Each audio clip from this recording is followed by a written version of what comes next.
So isa nga po mga idol ang Vatican trainer na si Joel Diaz ang natitira sa mga OG trainer sa boxing sports. Yung halos 4 na generation na ng boxing ang dinaanan nito bilang isang assistant at head trainer. Alam na nito mga idol kung sino talaga malulupit na boxer sa iba't ibang generation na kanyang nasaksihan at sa naging panayam nito mga boss patungkol sa pagkumpara kay Manny Pacquiao at Naoya Inoue, ang dalawa sa Asian greatest fighters sa history ng boxing sports. Ano yan mga idol? Sobrang na-impress daw talaga siya sa mga laban ni Naoya Inoue. Hindi mo daw talaga may itatanggi mga boss na isa talaga si Inoue sa mga greatest boxer na tumungtong sa ibabaw ng boxing ring. Pero ang ikumpara mo daw ang style nito kay Manny Pacquiao, hindi daw talaga ipagpapalit ni Joel Diaz si Pacman kay Inoue. Halos identical lang daw mga idol ang galawan ni Pacman at Inoue, pero meron daw siya hindi nagustuhan kay Inoue. Ito ang makipaglaban ng Hapon na pumipermi lamang ang ulo at katawan nito sa harapan ng kanyang kalaban. Hindi daw talaga mahirap patamaan si Inoue. Kumakalaban daw si Inoue ng isang tunay na elite na fighter. Kakain daw talaga si Monster na maraming suntok. Masasabi talaga ni Joel Diaz mga boss na mahirap daw talaga kalaban si Manny Pacquiao kumpara kay Inoue. Sobrang magalaw daw talaga si Pacman.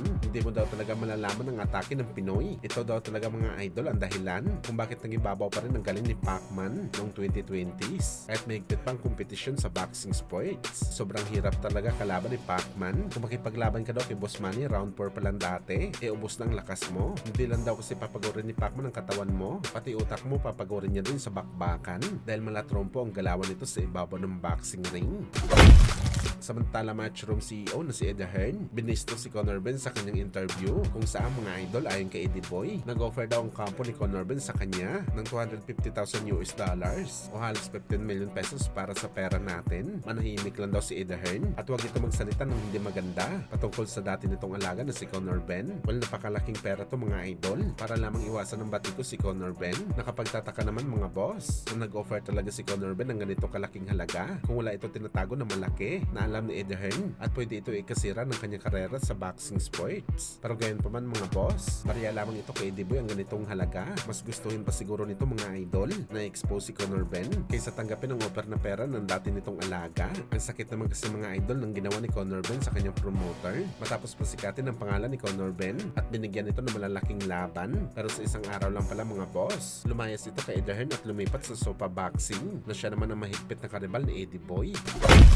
Samantala matapos nga po sinapol ng sampal ni Shields itong si Baumgartner sa kanilang pagkikita sa boxing event ni Jake Paul kung saan sa parehong araw na to mga idol na totally ban po si Shields sa lahat ng boxing event ni Jake Paul at maski sa event ng Netflix mga boss hindi na pwede gumawa si Shields ng event. Pero buwalta naman dito ni Shields mga boss, sinampal niya daw si Baumgartner dahil nagsabi daw ito ng walang basihan. Mali daw ang akusasyon na sinabi ni Baumgartner sa kanya kaya kakasuhan niya daw ito mga boss ng defamation para at least makabawi daw ito mga idol.